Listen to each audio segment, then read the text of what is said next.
এত গরমে নিশ্চয়ই তোমরা সবাই অনেক বেশি অতিষ্ঠ হয়ে গিয়েছো। অনেকেই বুঝতে পারছো না কিভাবে এই গরম থেকে মুক্তি পাওয়া যায়, কিভাবে কি করা যায় এবং কি খেলে আমাদের আসলেই ভালো লাগবে।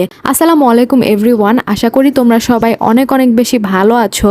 কিন্তু যেই গরম পড়েছে এখানে আসলে ভালো থাকার কথা না, যদিও তারপরও আমি আশা করছি তোমরা ভালো আছো। তোমরা যদি আসলেই ভালো থাকতে চাও আর নিজেদের অন্তরটাকে ঠান্ডা রাখতে চাও তাহলে কিন্তু ফলের জুসের কোনো জুড়ি নেই। তো এই কথা মাথায় রেখে আজকে আমি তোমাদের সাথে ফলের জুস এবং সেই সাথে আরো বেশ কিছু জুসের রেসিপি নিয়ে চলে এলাম। তো রেসিপিগুলো শুরু করার আগে তোমাদের কাছে আমার একটাই রিকোয়েস্ট, আমার চ্যানেলটিকে যদি এখন পর্যন্ত সাবস্ক্রাইব করে না থাকো তাহলে অবশ্যই সাবস্ক্রাইব করে দিও আর বেল বাটনে কিন্তু ক্লিক করে দিও, তাহলেই তোমরা পেয়ে যাবে আমার চ্যানেল থেকে আপলোড করা একদম সিম্পল ওয়েতে সবচাইতে বেস্ট রেসিপিগুলো। তো চলো দেরি না করে রেসিপিটা শুরু করা যাক। প্রথমেই আমি বানিয়েছিলাম তরমুজের শরবত। দেখতেই পেলে তরমুজটা আমি পিস পিস করে কেটে নিয়েছিলাম। তারপর একটি বাটিতে আমি তরমুজের রসগুলো ছাড়িয়ে নিচ্ছিলাম কাটার দিয়ে। ইতোমধ্যে কিন্তু আমি গরমের জন্য আমার চ্যানেলে আরও কিছু রেসিপি দিয়ে দিয়েছি, যেমন আইসক্রিমের রেসিপি ছিল।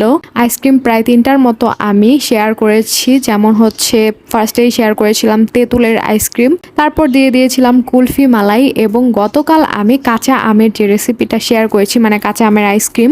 তোমরা কিন্তু সেগুলো ফলো করে বানিয়ে খেলে বুঝতে পারবে আসলে আইসক্রিম বাসায় বানালেও কতটা ইয়ামি হতে পারে। তো দেখতেই পাচ্ছ আমার কিন্তু রসগুলো সব বের করা শেষ তরমুজের। এখন হচ্ছে আমি একটি জালি দিয়ে রসটাকে ছেঁকে নিব।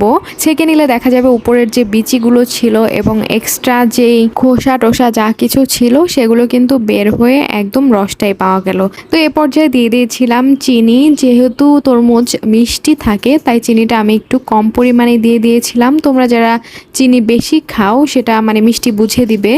তারপর দিয়ে দিয়েছিলাম বিট লবণ। বিট লবণ আর চিনি দিয়ে ভালো মতো বেশ কিছুক্ষণ নেড়ে চেড়ে নিচ্ছিলাম।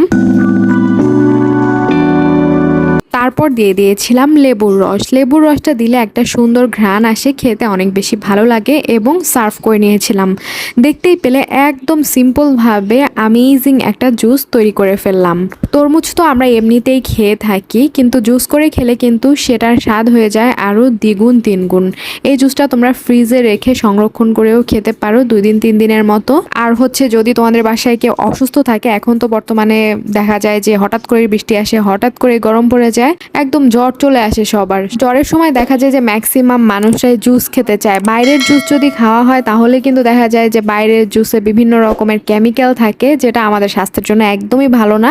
জ্বর আসলে দেখা যাবে অসুস্থতা আরো বেড়ে গিয়েছে। তো এখন আমি নিয়ে এলাম আরও একটি মুখরোচক জুস, সেটা হচ্ছে কাঁচা আমের জুস। কাঁচা আম আমরা এমনিতেই খেতে অনেক বেশি পছন্দ করি, আর জুস বানিয়ে দেওয়া হলে যে কোনো অসুস্থ রোগী যাদের মুখ আসলে তিতা হয়ে যায়, অথবা নর্মাল যারা আমরা আছি মানে সুস্থ আর কি, তারাও কিন্তু এটা অনেক বেশি পছন্দ করব। প্রথমে আমি আমটাকে কেটে কেটে নিয়েছিলাম, তারপর দিয়ে দিয়েছিলাম ব্লেন্ডারে। এরপর হচ্ছে এখানে দিয়ে দিয়েছিলাম পুদিনা পাতা, সেই সাথে দিয়ে দিয়েছিলাম বিট লবণ ও চিনি।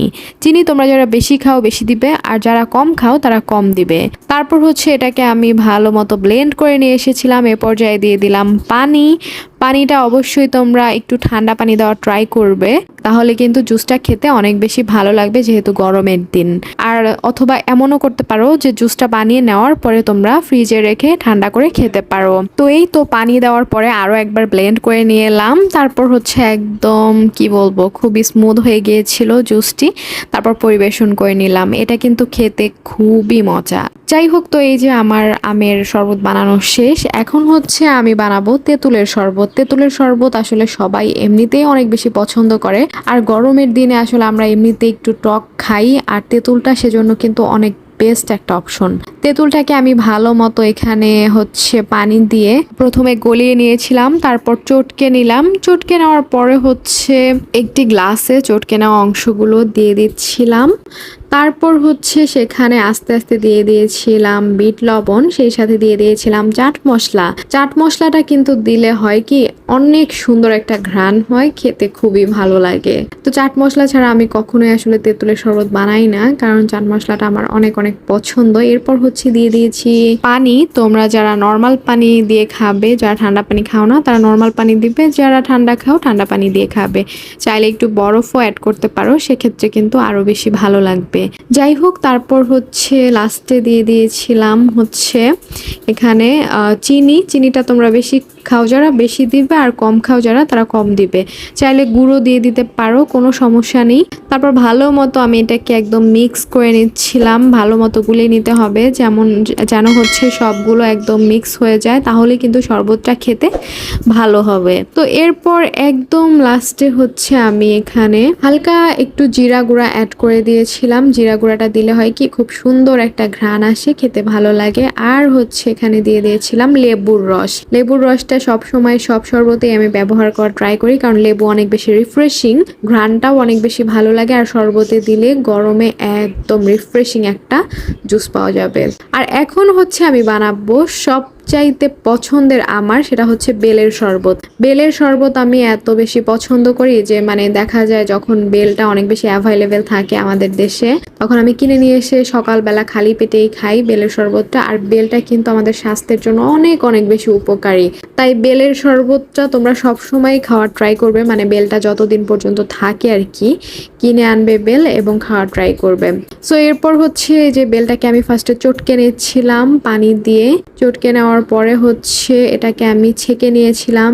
বেলের যে এক্সট্রা অংশ থাকে যেগুলো যেগুলো আসলে মানে কি বলবো একটু খোসা খোসা টাইপের, সেগুলো হচ্ছে সরে যাবে বা বের হয়ে যাবে। এরপর আমি মিষ্টির জন্য দিয়ে দিয়েছিলাম গুড়, তোমরা চাইলে চিনিও দিতে পারো।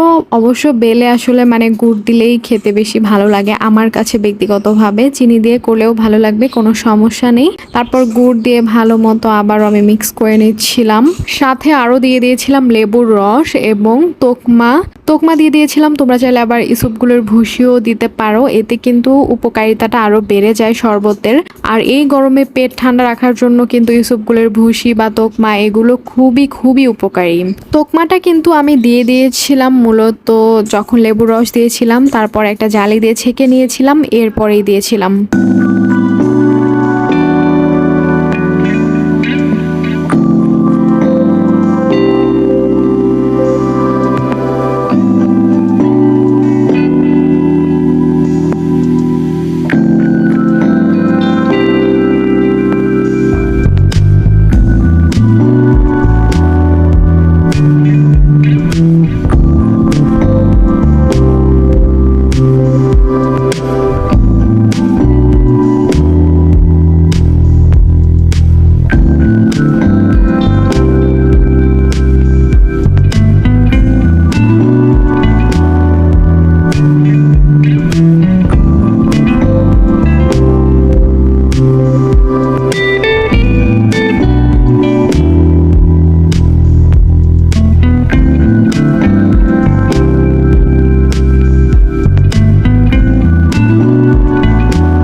এই তো বেলের শরবত আমার বানানো শেষ, তারপর আমি গ্লাসে পরিবেশন করে নিয়েছিলাম। এটা কিন্তু খুবই খুবই মজা হয়েছিল খেতে, আর এই গরমে এটা পেট ঠান্ডা রাখার জন্য সবচেয়ে বেশি উপকারী বা উপযোগী।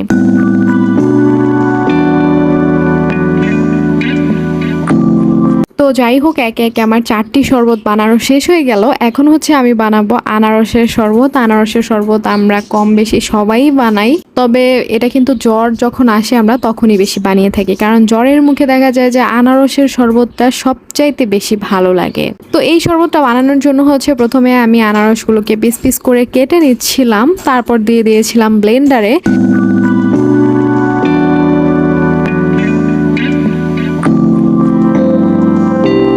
ব্লেন্ডারে আনারসের পিসগুলো দেওয়ার পর দিয়ে দিয়েছিলাম চিনি। চিনিটা তোমরা হচ্ছে যে যেমন খাও তেমন অ্যাড করবে, যারা বেশি খাও তারা বেশি, আর যারা কম তারা কম দিবে।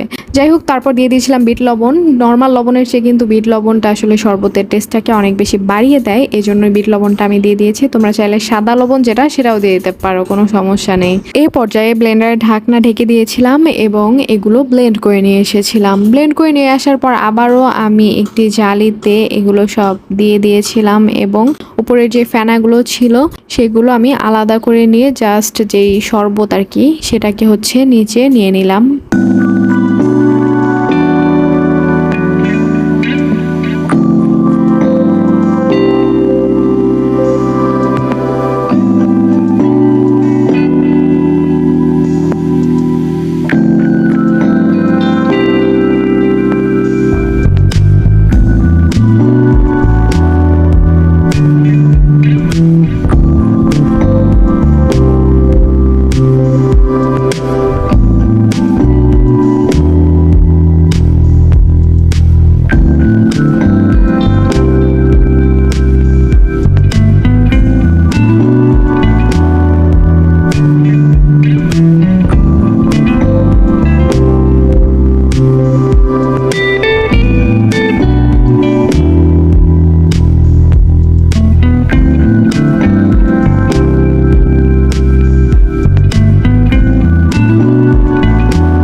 এই যে লাস্টে একদম লেবুর রস অ্যাড করে দিলাম। লেবুর রস অ্যাড করে দিয়ে আমি পরিবেশন করে নিয়েছিলাম। এই শরবতটা এভাবেই মানে সিম্পলভাবে রাখলে অনেক বেশি মজা হয়, উল্টাপাল্টা আরও এটা সেটা মশলা অ্যাড করার চেয়ে আনারসের শরবতটা হচ্ছে একদম যদি তোমরা খুব সিম্পলভাবে বানাও সেটাই খেতে ভালো লাগবে।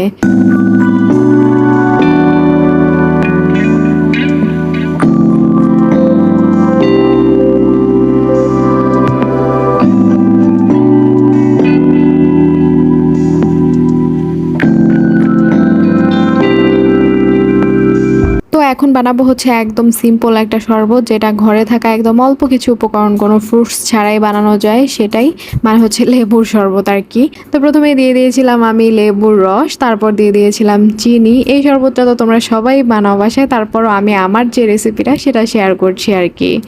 তারপর আমি আরও অ্যাড করে নিয়েছিলাম ইসবগুলের ভুসি। ইসবগুলের ভুসিটা হচ্ছে ভিজিয়ে রেখেছিলাম, তারপর দিয়ে দিয়েছিলাম। একবারে না দিয়ে ভিজিয়ে রেখে তারপর দিলে এটা পারফেক্ট হবে।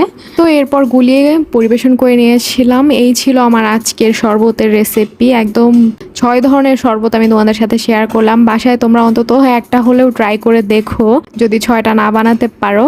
কারণ হচ্ছে এখন দেখা গিয়েছে তোমাদের অনেকেরই অনেক ধরনের জ্বর বা হচ্ছে পেট খারাপ, এই সেই সমস্যা, বিভিন্ন রকমের সমস্যায় দেখা দিতে পারে, আর গরম লাগার সমস্যাটা তো আছেই। সো সেই ক্ষেত্রে তোমরা যদি কন্টিনিউয়াসলি শরবত এটা সেটা খাও, মানে শরীরকে যদি হাইড্রেটেড রাখো, তাহলে কিন্তু তোমাদের মানে হচ্ছে সুস্থতাটা তোমরা আবার ফিরে পাবে। সো ভালো থেকো, সুস্থ থেকো, আমার জন্য দোয়া করো, আর অবশ্যই সবসময় বেশি বেশি পানি খাবে এবং শরবত জুস এগুলো খাবে। আল্লাহ হাফেজ।